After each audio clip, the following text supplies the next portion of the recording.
बिस्मिल्लाहिमिनश्शैतानिर्रजीम बिस्मिल्लाहिर्रहमानिर्रहीम। Class 10th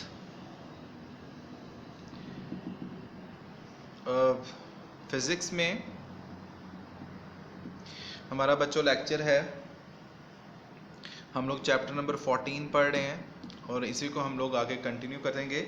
हमने last time जो हमारा टॉपिक था, हमने ओहम लॉ पढ़ा था और ओहम लॉ के साथ साथ हमने उसकी ओहमिक एंड नॉन ओहमिक जो है वो प्रॉपर्टीज़ देखी थी और ohmic and non ohmic conductors देखे थे। कंडक्टर के लफ्ज़ हमने बार बार पिछले पूरे लेक्चर में सुना। तो कंडक्टर क्या होते हैं, सबसे पहले आज हमारा इंक्लूडेड टॉपिक में से अगला टॉपिक है कंडक्टर्स। कंडक्टर्स ऐसी चीज़ें होती हैं जो कि जिनके अंदर से इलेक्ट्रिसिटी इजीली पास कर सकती है, कंडक्ट कर सकती है। ठीक है, तो conductors are material through which electricity passes easily. Metals की जितनी चीज़ें हैं वो आपके पास जो है वो ऐसी चीज़ें होती हैं जिसमें से इजीली क्योंकि फ्री इलेक्ट्रॉन्स होते हैं इसलिए यहाँ से current easily pass, electricity easily pass कर सकती है। तो इसी तरह आपके पास जो हम वायर्स यूज़ करते हैं वो सारी मेटल्स ही की होती हैं, डिफरेंट टाइप की। तो इसलिए यहाँ पर हमारे पास जो है जितनी ज़्यादा उसमें फ्री इलेक्ट्रॉन्स होंगे उतना उसमें फ़्लो जो है वो अच्छा होता चला जाएगा। जितनी उस वायर की रेजिस्टेंस कम होगी उतना ही आपके पास क्या होगा कि वहाँ पर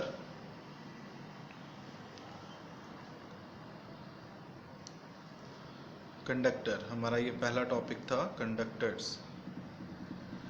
तो अब हम लोग देखेंगे कंडक्टर। तो अगर एक चीज़ कंडक्ट कर रही है जिसके अंदर से जो है वो करंट पास कर रहा है, तो कोई ऐसी चीज़ें भी होंगी जिसमें से करंट पास नहीं कर सकता, तो ऐसी चीज़ों को इंसुलेटर्स बोलते हैं या नॉन कंडक्टर्स बोलते हैं। The substance which do not allow to conduct the heat and electric current, ऐसी चीज़ें जो अपने अंदर से हीट और जो है वो करंट को पास नहीं होने देती, उसको हम लोग क्या कहते हैं, इंसुलेटर बोलते हैं। Rubber, plastic, fur, glass, wood etcetera, ये सारी जो है वो इसकी एग्जांपल है, क्योंकि इसमें फ्री इलेक्ट्रॉन्स नहीं होते और पार्टिकल्स एक दूसरे के साथ टाइटली पैक्ड होते हैं और इस वजह से इसमें से करंट पास नहीं कर सकता, ना हीट पास होती है। ठीक है बच्चों, तो ये हमारा सेकंड टॉपिक था इंसुलेटर्स। तो इंसुलेटर्स दोबारा क्या होते हैं, जिसमें जो कि हीट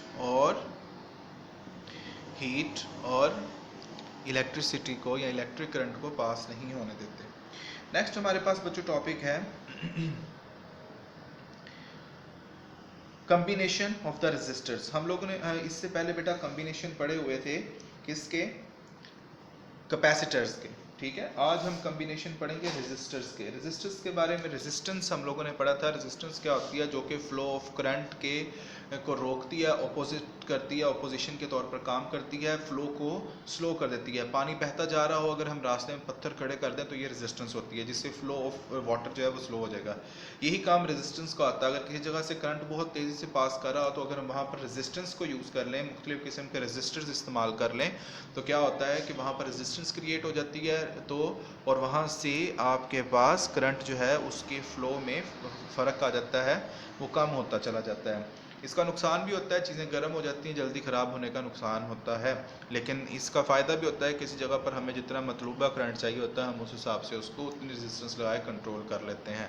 तो यही आपके पास सामने। अब हमने देखने का कम्बिनेशन। तो बेटा आपके पास यहाँ पर पहला जो कम्बिनेशन है वो हम लोग पढ़ेंगे सीरीज़ कम्बिनेशन।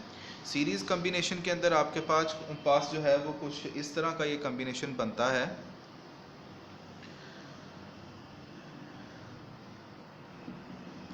ये इसकी डायग्राम होती है। यहाँ ये आपके पास ये स्विच है, ठीक है, और यहाँ आपके पास ये बैटरी है, और यहाँ पर पोटेंशियल डिफरेंस आपको होता है पोटेंशियल डिफरेंस हमेशा across the ends of the battery होता है। और दूसरी तरफ आपके पास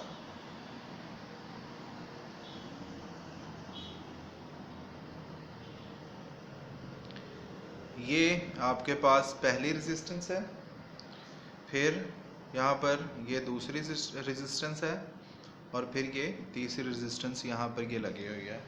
ये तीन रेजिस्टेंस के साथ हम लोग देखेंगे। अब देखें बच्चों, जब रेजिस्टेंस होता है ना आपके पास, तो करंट तो एक जैसा ही, खासकर सीरीज़ के अंदर जो है ना वो करंट सेम रहता है। तीन रेजिस्टेंस हैं, तीनों में से सेम करंट गुजर रहा है। तीनों के अंदर से गुजरने वाली करंट की मिकदार क्या है, वो सेम है। लेकिन बिकॉज यहाँ पर पॉजिटिव नेगेटिव का बात आ गई है, तो यहाँ पर वोल्टेज डिफरेंट हो जाएंगे। V1, V2 और V3 तीनों के एंड पर पोटेंशियल डिफरेंस जो है वो डिफरेंट हो जाएगा। ये आपके पास R1, R2 और R3 आपके पास ये 3 रेजिस्टेंस लगी हुई हैं। करंट जो है वो हमेशा हमारे पास पॉजिटिव टू नेगेटिव टर्मिनल की तरफ फ्लो करता है, तो वो इस तरह आपके पास फ्लो करेगा।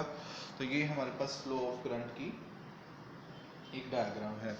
तो यहाँ पर ये हमारे पास रेजिस्टेंस आके सीरीज़ कम्बिनेशन के साथ, सीरीज़ आपके पास जब होता है कि सीरीज़ क्या होता है कि पॉजिटिव वाली साइड को नेगेटिव से, फिर अगले की पॉजिटिव को दूसरे की नेगेटिव से साइड बाय साइड जब हम लोग चीज़ों को जोड़ देते हैं तो ये सीरीज़ कम्बिनेशन कहलाता है। यहाँ पर करंट इसलिए सेम रहता है, the means that the current passing through the each resistor is same which is equal to the current provided by the battery, कि यहाँ पर आपके पास करंट डिवाइड नहीं हो रहा बल्कि एक ही फ्लो में, एक ही लाइन में चलता चला जा रहा है। तो लेकिन यहाँ पर बिकॉज पॉजिटिव नेगेटिव, यहाँ पर पहले ये इसका जो है पॉजिटिव की तरफ से ये पॉजिटिव हो जाएगा, फिर ये नेगेटिव, ये पॉजिटिव, ये नेगेटिव, ये पॉजिटिव, ये नेगेटिव, एंड बाय एंड आपके पास साइड बाय साइड जुड़े हैं। तो यहाँ पर दोनों साइड पर पोटेंशियल डिफरेंस होता चला जाएगा। तो यहाँ पर हमारे पास हमें पता है कि अब टोटल जो आपके पास पोटेंशियल डिफरेंस होगा वो V1 plus V2 plus V3 होगा। लेकिन हम लोगों ने ओहम्स लॉ के अकॉर्डिंगली क्या पढ़ा था? ओहम्स लॉ के अकॉर्डिंग बच्चों हम लोगों ने ये पढ़ा हुआ है कि V is equal to IR होता है, ठीक है।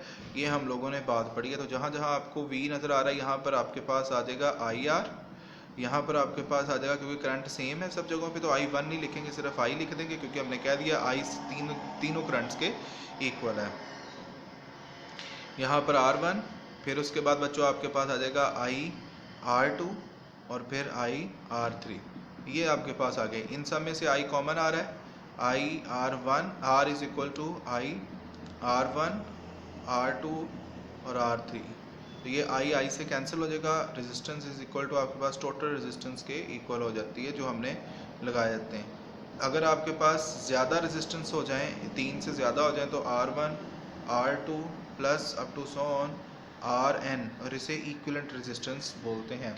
ये आपके पास सीरीज़ कम्बिनेशन कहलाता है। किसका?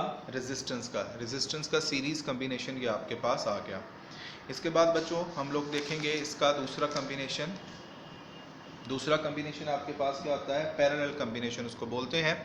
तो पैरेलल कम्बिनेशन के अंदर हमारे पास क्या होता है? इसी तरह एक सर्किट बनता है,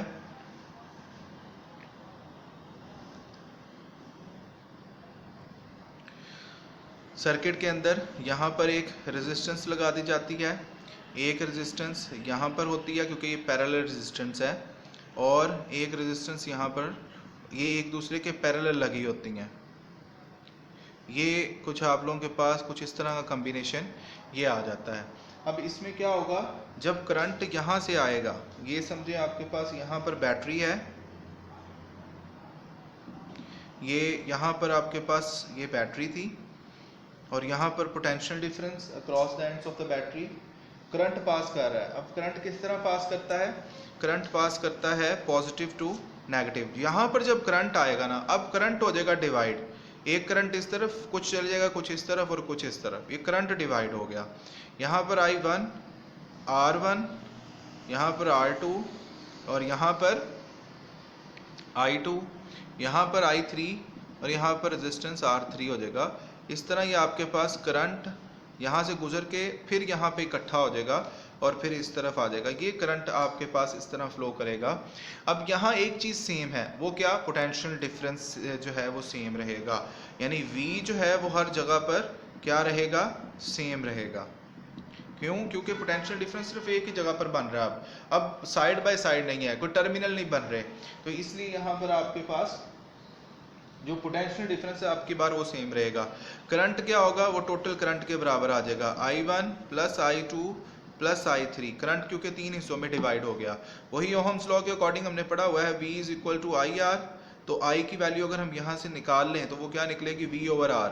तो यहाँ पर जहाँ जहाँ आपको I नज़र आ रहा है वहाँ पर V ओवर R पुट कर दें, क्योंकि पोटेंशियल डिफरेंस सेम है तो उसको हम चेंज नहीं करेंगे। V over R2, V over R3, इन सब में से ऊपर से V कॉमन आ रहा है तो V कॉमन ले लें, आपके पास 1 over R1, 1 over R2, 1 over R3, ये आपके पास 3 तरह की ये रेजिस्टेंस आ गई। ये इससे कैंसिल, तो आपके पास R is equal to 1/R1, 1/R2 और 1/R3।